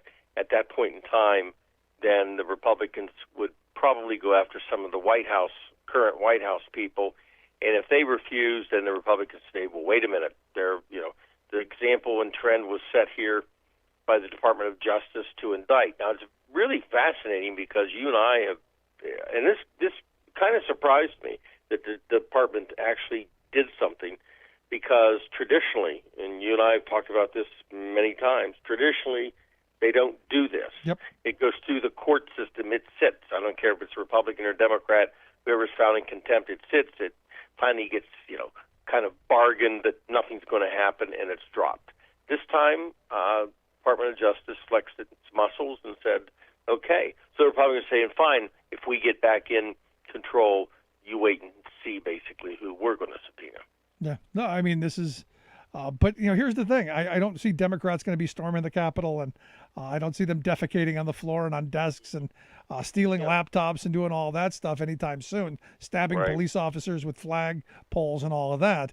This is a big deal. This is, this is really a big deal that has to be gotten to the bottom of. And Bannon, to me, is at the heart of all of it. Right. And then as a matter of principle of this, which the Justice Department does have the right to intervene as it has, just never did in the past. As a result of this, and pursuing Bannon, the other people who are thinking about not complying might think twice. Yeah. It's like you and I talked about the people that were, the first people for the insurrection of the Capitol, and you've got a couple hundred more waiting for trial. If they go after the first couple of people, which I think they went light on, the court system, they go after them, the remaining people say, I better do something. Same thing here. The other people have got to be thinking, wait a minute, is this going to happen with all of us? Maybe we better show up. Yeah, and maybe the if they spent more time around this Enrique Tarrio. Have you seen this story? The guy who was the chairman of the Proud Boys. Evidently, he was sentenced to 5 months in jail. Today, he's begging the judge to release him early or to let him serve out the rest of his sentence at home because, jail conditions are bad. Mm-hmm. Well, good luck with that. But I've heard this whining a lot from these folks. Sure. Well, jail's not fun. It's not the Club Med we've led ourselves to believe. But the rally cry was, I'll go to jail for what I believe. And that was the rally cry, just till it happens. Give me liberty or give me death, just not jail. Right. Yeah, exactly. very, very bizarre. But so do you think this turns into him going to jail? Do you think he testifies? How do you see this eventually going down the road? Since they have done something that is, I'll give Merrick Garland a little bit of credit. This took a little bit of stones. Well, for Bannon's purposes, he's going to milk this. Oh, absolutely. He's got lawyers. He's actually a thing again. People are actually talking about Bannon, and his lawyers will fight this to the point where if they think they can't win, then he'll testify. But he will milk this, for a while, as long as he can. So is there a point, because I fully expect that, as you said, people are now paying attention to him even more. Right. Obviously, he went on his podcast on Friday, did a whole bunch of stuff, and got a lot of attention. He is an attention. Am I allowed to say the prostitution word? No. But the W word. He's an attention. Magnet. Wanter. W. There you go. There you go. This is who he is. He wants the limelight. He wants the attention. And is there a point at which that attention ends up hanging him in this situation, that he's going to have to go to court? He's going to have to maybe testify. Is this them giving him enough rope for him to hang himself? Well, it could be, because again, for Bannon at this point in time, he loves the fact that he's becoming the martyr. He loves the fact his name's everywhere. He likes the fact that people are going to listen. When they listen, guess what? That turns into money for him. He's going to make money off of this. But there's going to come a point in time with the Justice Department and an indictment. An indictment is an indictment.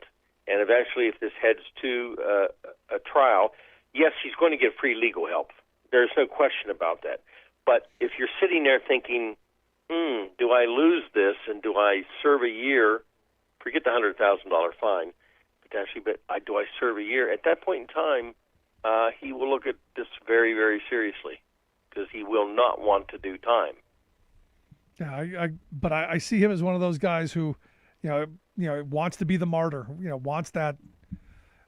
Well, he'll want to be the martyr to the point where, where the public knows what he's eating 3 times a day and where he's at. Yeah. And at that point in time, he will not want to be the martyr. Yeah, that may be the decision maker. He's not going to want to sit next to Enrique Tarrio exactly. in the jail there in D.C. Enrique crying all day, right? You don't want to hear the tears. You don't want to cry in there, believe me. He's up all night crying. Just so much for the tough guy. Finally, wanted to get your thoughts on the jury. The jury's going to get the case in the Rittenhouse ordeal. What are you thinking? How are you thinking seeing this going? Well, there's several counts. Now, I thought it was very strange, but it's Wisconsin law. The use of a dangerous weapon by a minor, and under their law, it's the length of the barrel which decides, as the lawyer for the defendant pointed out, the barrel length wasn't where it should have been with the current law, so that's why the judge dismissed that. I thought that was really bizarre. That is bizarre. That's the way the current law is. It can be read in 2 different directions. But so there's a potential of 6 counts now, except for dangerous weapon under the age of 18, because the barrel length was not shorter. It was longer, by the way, and that's what helped him out on that. There you go. So, there's failure to comply with an emergency order. It could go that less, of a charge. And then, of course, there's the homicide. I personally doubt that it's going to be homicide. I don't think intentional homicide is going to be part of it. Yeah, I think he's going to walk on the most serious stuff. There's going to probably be something. Although they took the curfew charge away, which I don't understand why you would have done that, because clearly he was out after curfew. You could have at least gotten him on curfew violations. Mm-hmm, right. That one didn't make sense. Again, the barrel was weird, but that's the law. That's the Wisconsin law. So but I don't think he's going to do intentional homicide. I don't see it. I think between the prosecutor and the judge, that charge is not happening. Yeah, but here's where I started. Here's my position on this has always been. Here's a kid who went there with the stated intention that he was going to stop the violence. His goal was to stop the damage of violence and the damage and all of that stuff, and he was going to use violence to do it because he brought the gun. I mean, to me, that's the stated intention is he is going into a war zone with the intent of participating in that event. I don't know how you argue then self-defense and that you should be held harmless because you put yourself right smack in the middle of that with the intent of I'm willing to go to violence if I have to. Right, and then he said he was going to give medical help, as part of the intention. But I think what else hurt, the one witness who I believe had made some public statements, maybe on one of the media outlets, about the fact of when Rittenhouse shot him, and then when he got into court, he hesitated. I watched the clip, and he hesitated, and then the defense lawyers and prosecutors brought him up as a witness. Then the defense lawyers said, "Well, did you aim the gun first?" And then he hesitated. And he said, "Yes."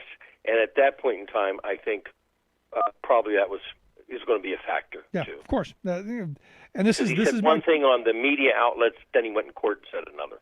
Yeah, I mean, this is my problem with this whole situation is, stupid people bringing guns to protests, and this being the future. Sure. Somebody's going to get shot. Yep. As a policeman friend of mine years ago said, the second you pull out a gun, the second that gun is in your hand and you're in an altercation, you have to be willing to shoot somebody, or someone's going to take it from you and shoot you with it. So you never want to take something with you that you're not willing to use.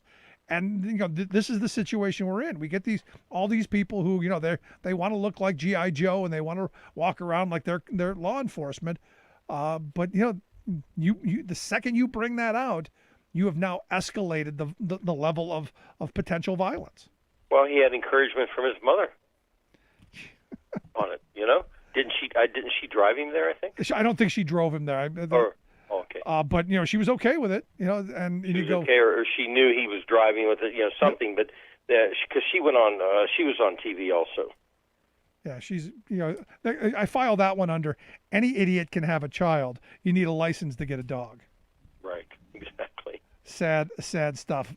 But as always, Bob, I appreciate the time and the expert input. Always good stuff. Thank you. Thank you so much, our good friend Bob Ney. Let's take a quick break. Right back to wrap things up. Stick around. You're listening to The Rick Smith Show.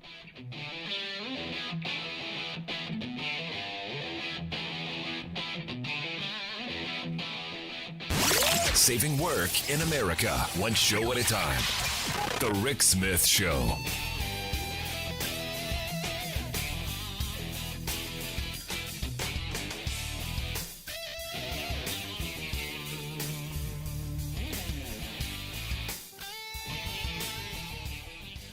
I'm Rick Smith, and this is Labor History in 2.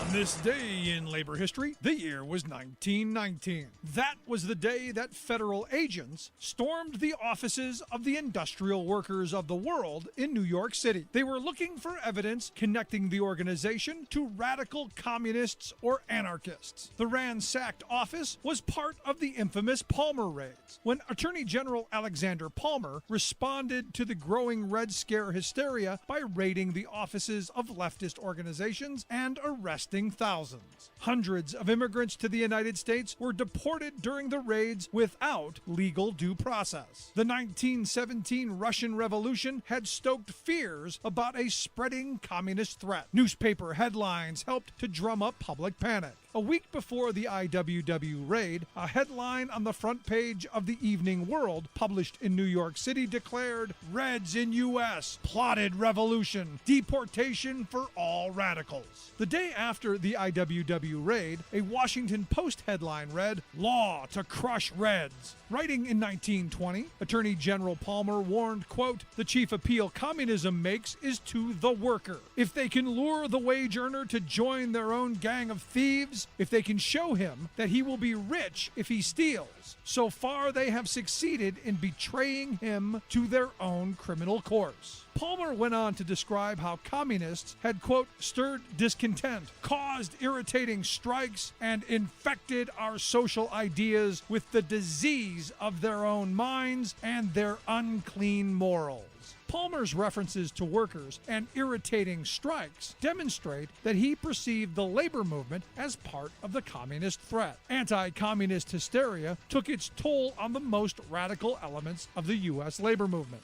especially the IWW.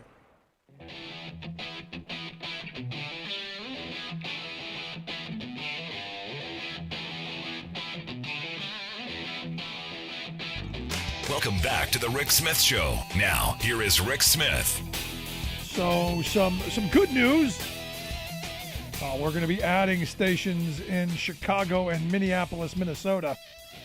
Looking forward to that. Our friends out at WCPT in Chicago, 8:20 a.m. Looking forward to the Monday after Thanksgiving. We're going to be kicking off there, and also in Minneapolis, St. Paul, the good folks at AM 950. We're gonna go there as well, because at the end of the day, the more we can expand, the better off we're going to be. And I'm excited about our new expansion and opportunities to reach more folks and have discussions on these issues and how we rebuild a working class that emulates what my grandparents' generation built. I want to leave for my kids what their generation left for theirs. Opportunity, prosperity, sanity. I mean, we're in a moment right now politically, unfortunately, where I'm a little concerned about the future of our country and what we're leaving behind. So looking forward to that. We're going to be taking the week of Thanksgiving off as we normally do. A little respite, a little retooling, all of that stuff. Wanted to make sure we get that on everyone's calendars. Looking forward to a little break. And finally, good news today. I mean, ultimately, this infrastructure bill, good news. Good on Joe Biden. Good on the Democrats for pushing this through. I wish it was bigger, but it was a huge win. Take the win. Don't listen to the naysayers in the media. Oh, it could have been bigger. Yeah, it could have been bigger had Republicans come along. Could have been bigger had Republicans said, hey, we want it to be bigger. Could have been. But here's what we got. And we take the win. And then continue to organize for the things that we need and push for things like the Build Back Better plan. That simple. Take the win, celebrate, move on. Good stuff. If you missed any of today's program, thericksmithshow.com. That's where you go to get the podcast, the Rick Smith Show app on the smartphone. Take the program on the go wherever you go. And as always, you can email me, Rick at thericksmithshow.com. Make sure you follow us on Twitter at Rick Smith Show, Facebook, YouTube, all of those places. We're everywhere and everywhere between. Thanks so much for being here. See you back here next time. You've been listening to The Rick Smith Show. Email Rick at rick@thericksmithshow.com. Until next time, this has been The Rick Smith Show.